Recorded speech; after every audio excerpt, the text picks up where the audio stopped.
Welcome बच्चों, कैसे हो आप सभी। हमने सेकंड यूनिट कंप्लीट कर लिए थे बेटा।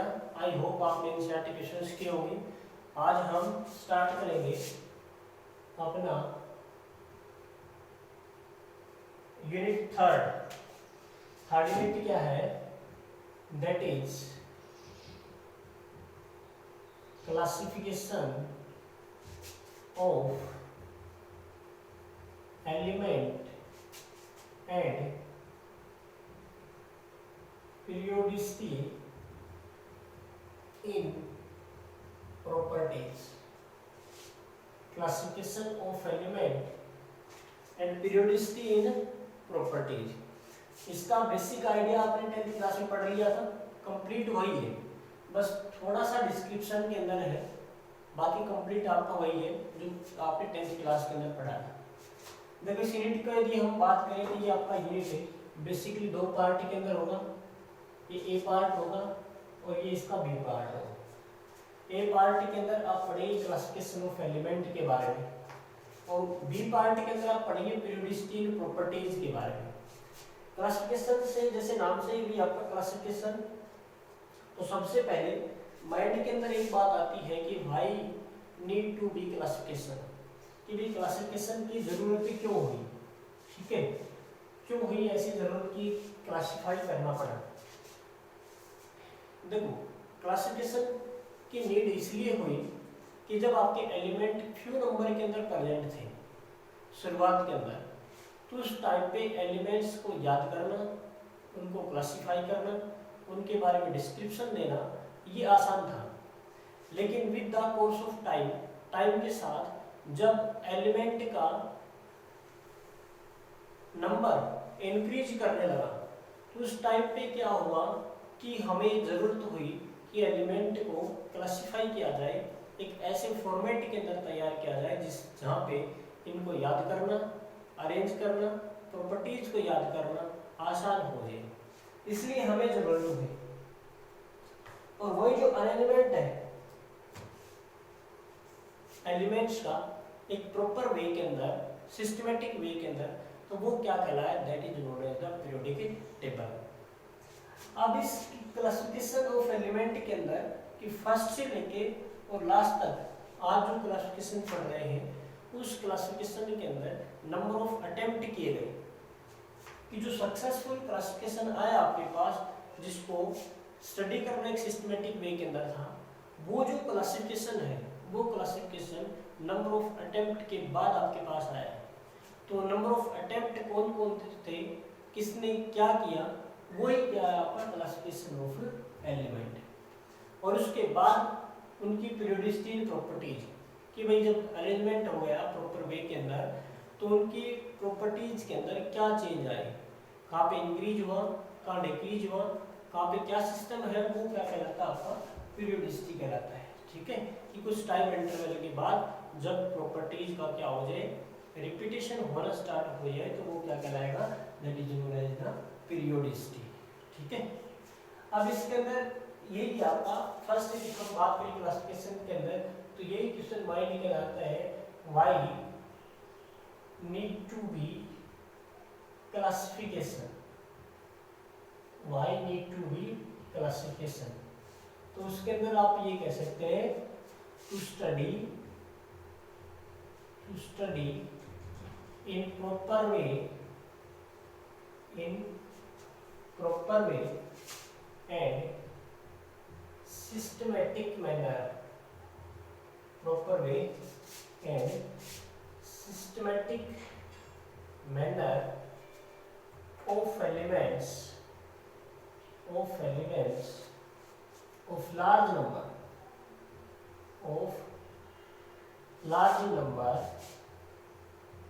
large in number, ठीक है। तब क्या हुआ, नीड हुआ क्लासिफिकेशन का। And the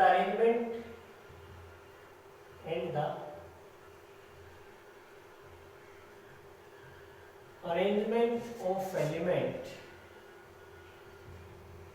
in proper way, proper and systematic way,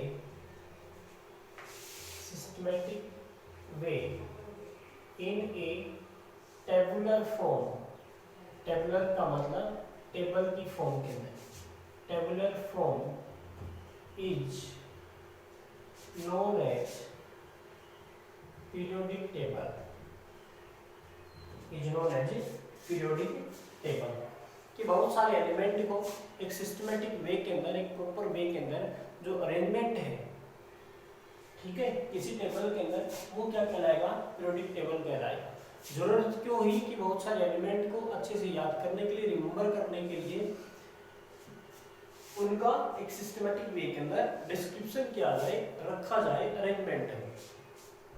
इस काम के अंदर बहुत सारे साइंटिस्ट ने, ठीक है, अपना योगदान दिया। एट प्रेजेंट नियर अबाउट आपके 1118 के आसपास एलिमेंट है, उनका एक अरेंजमेंट सिस्टमेटिक वे के अंदर है, प्रॉपर वे के अंदर है, ठीक है, जो आपका मॉडर्न पीरियोडिक टेबल है। वहाँ आप आसानी से बता सकते हैं कि भी आपका मेटल कौन सा है, नॉन मेटल कौन सा है, और आसानी से ये बता सकते हैं कि उनका क्लासिफिकेशन ऑफ प्रॉपर्टीज को आप डिफाइन कर सकते हैं। आप मॉडर्न पीरियोडिक टेबल के पहुंचने से पहले नंबर ऑफ अटेम्प्ट्स किए गए, और वही नंबर ऑफ अटेम्प्ट्स है लास्ट में जाके आपके पास एक प्रॉपर टेबल की फॉर्म आया। अब ये जो नंबर ऑफ अटेम्प्ट्स है वो किन किन साइंटिस्ट ने किए, उसके बारे में अब हम स्टडी करेंगे। सबसे पहले जो हिस्टोरिकल डेवलपमेंट की बात करें आप, historical development of periodic table, historical development of periodic table, कि पीरियोडिक टेबल का हिस्टोरिकल डेवलपमेंट क्या था। सबसे पहले जो फर्स्ट जो क्लासिफिकेशन दिया गया वो था आपका डॉबर्नियर साइंटिस्ट था। उस डॉबर्नियर साइंटिस्ट ने एक क्लासिफिकेशन मेथड दिया जिसका नाम दिया उसने डॉबर्नियर ट्रायड। यहाँ पे जो वर्ड यूज हुआ ट्रायड, TRIADS, ट्रायड। ट्रायड का मतलब क्या है, ट्रायड का मतलब आप ये समझ सकते हो, ग्रुप ऑफ 3 एलिमेंट, कि 3 एलिमेंट का जो ग्रुप है उसको बोलते हैं ट्रायड। तो जो डॉबर्नियर ट्रायड था, डॉबर्नियर ट्रायड ने क्या किया, 3 का एक ग्रुप बनाया, और उस 3 के ग्रुप के अंदर उसने ये कहा कि जो एलिमेंट है उनका जो मास है, उसके अंदर जो मिडल एलिमेंट है, बीच का जो एलिमेंट है, उसका मास क्या होगा, वो एवरेज सम होगा बाकी दो का, कि the mass of middle element is the average some of the first and last. First और लास्ट का क्या होगा, एवरेज रहेगा, मीन रहेगा। वो क्या था, डॉबर्नियर ट्रायड। लेकिन डॉबर्नियर ट्रायड का जो क्लासिफिकेशन था, ये उस टाइम के ऊपर जो एलिमेंट प्रेजेंट थे उन कुछ एक एलिमेंट के लिए तो ये प्रॉपर वे के अंदर चला, ठीक है, लेकिन जैसे न्यू एलिमेंट डिस्कवर हुए तो जो डॉबर्नियर ने ट्रायड बनाए थे वो ट्रायड क्या हो गए, फेल हो गए, वो अपने डिस्क्रिप्शन के अंदर फेल हो गए। उसके बाद नेक्स्ट साइंटिस्ट ने अपना अटेम्प्ट किया, तो एक ही करके पढ़ते हैं। सबसे पहले जो फर्स्ट अटेम्प्ट था that is डॉबर्नियर triads. First attempt था डॉबर्नियर ट्रायड्स, डॉबर्नियर ट्रायड्स। इसके देखो,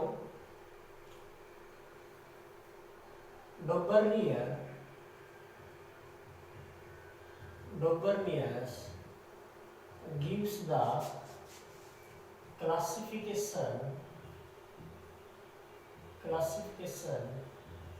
of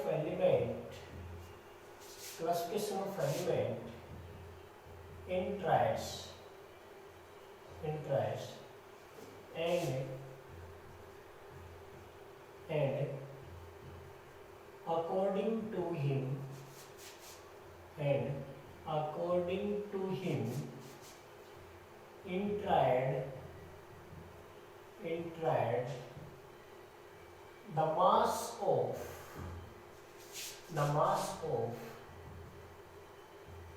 middle element is the average or mean of first and last element, first and last element. For example,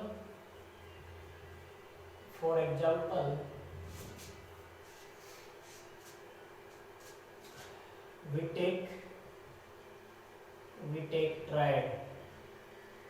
tried, हम ट्राइड लेते हैं, फर्स्ट है lithium, second है potassium, sodium and potassium. Lithium का जो मास है दैट इज 7, पोटाशियम का जो मास है 39।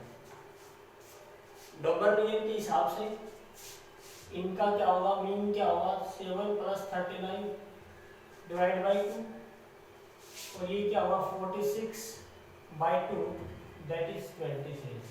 तो सोडियम का मास क्या आया, दैट विल बी द 23। लेकिन यहाँ तक जब कुछ एक एलिमेंट थे, कुछ एक एलिमेंट का डिस्क्रिप्शन था, तब तक तो ये डबल ट्राइड सक्सेसफुल था। लेकिन जैसे न्यू एलिमेंट डिस्कवर हुए और वहां पे जो डबल का ट्राइड था वो क्या हो गया, फेल हो गया। ठीक है, उसके बाद डबल ट्राइड का मतलब जो कुछ एक ऐसे जो ग्रुप बने ट्राइड के जिसके अंदर जो आपके बीच के एलिमेंट का मास था वो इनका एवरेज या फिर मीन नहीं था। तो उस टाइम के ऊपर ये क्या हुआ कि जो डबल का क्लासिफिकेशन था, डबल जो ट्राइड था दैट विल बी फेल। उसके बाद जो अटेम्पटेशन दिया गया वो अटेम्पटेशन क्या था, that will be the Newlands law of octaves. Double के बाद सेकंड जो क्लासिफिकेशन का अटेम्प्ट दिया गया that is the Newlands law of octaves. देखो न्यूलैंड्स लॉ ऑफ ऑक्टावस, उसने क्या कहा था, न्यूलैंड्स लॉ ऑफ ऑक्टावस ने, कि भी जो आपके एलिमेंट हैं उनको जब इंक्रीजिंग एटॉमिक मास के हिसाब से आप अरेंज करोगे तो जो आपका every 8th element will be the similar property in first one, कि हर जो 8 का एलिमेंट है तो पहले एलिमेंट के साथ प्रॉपर्टी क्या करेगा, मैच करेगा। और इसी को क्या नाम दिया, न्यूलैंड्स लॉ ऑफ ऑक्टावस। ठीक है, इसके अंदर लिखो according to him when elements are arranged in increasing order of their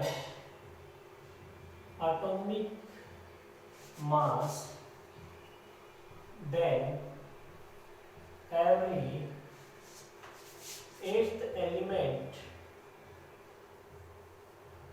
will be similar in properties of first element,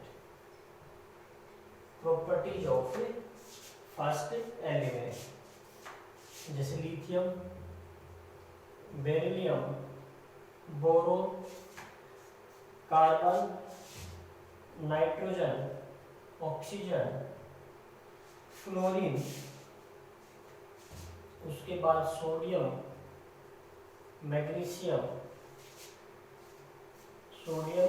magnesium, aluminium, silicon, phosphorus, sulphur, chlorine, potassium, calcium. उस time पे noble gas का discovery नहीं था। ठीक है, अब आपका ये एलिमेंट है, फर्स्ट एलिमेंट है। अब देखो 1 2 3 4 5 6 और ये आपका 7, ये देखो यहाँ से first second third fourth fifth six seventh eight, यानी every eight element will be similar to the first one. तो ये क्या हो गया, इसके सिमिलर आ गया। 8 होता है, इसीलिए आप यहाँ से लो 1 2 3 4 5 6 7 और 8, ये इसके साथ 8वां यहाँ से लो 1 2 3 4 5 6 7 और 8, यहाँ से लो 1 2 3 4 5 6 7 और 8, यानी जो हर 8वां एलिमेंट है वो क्या होगा, पहले वाले के साथ प्रॉपर्टीज के अंदर क्या होगा, सिमिलर होगा। ये क्या था, न्यूटन्स लॉ ऑफ ऑक्टावस, कि every eight element will be the similar in properties with the first one, that is known as the Newton's law of octaves. अब इसके अंदर ये जो न्यूटन्स लॉ ऑफ ऑक्टावस था, जब उसने दिया उस टाइम के ऊपर near about 56 element he discover थे। तो ये क्या था आपका, ये अप टू कैल्शियम तक तो ये क्या चला, ठीक चला। इसका हर 8वां एलिमेंट था, फर्स्ट एलिमेंट के प्रॉपर्टीज के अंदर सिमिलर मैच हुआ। लेकिन जब हायर एलिमेंट के लिए यही प्रोसेस अप्लाई किया गया तो उस टाइम के ऊपर क्या हुआ कि ये फेल हो गया, ठीक है। तो इसलिए इसकी कमियां क्या थी, इसकी कमियां ये थी कि ये जो हायर एलिमेंट के लिए इसका जो डिस्क्रिप्शन था, इसका जो लॉ था, that will B not applicable, ठीक है। तो उसके बाद नेक्स्ट जो लॉ दिया गया, that will be the लोथर-मीयर arrangement, लोथर-मीयर arrangement. उसने क्या कहा वो देखो, थर्ड जो अटेम्प्ट था, that is लोथर-मीयर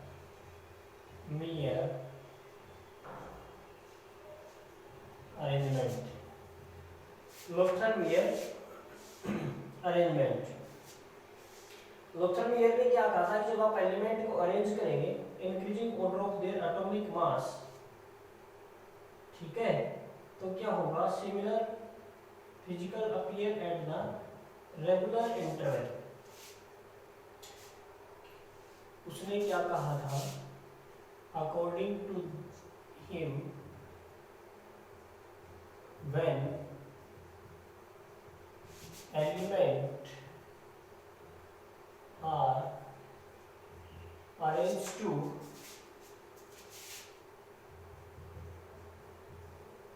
increasing atomic mass, increasing order of their atomic weight,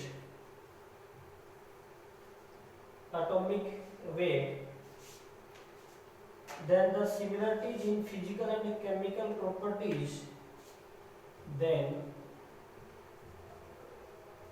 the similarities of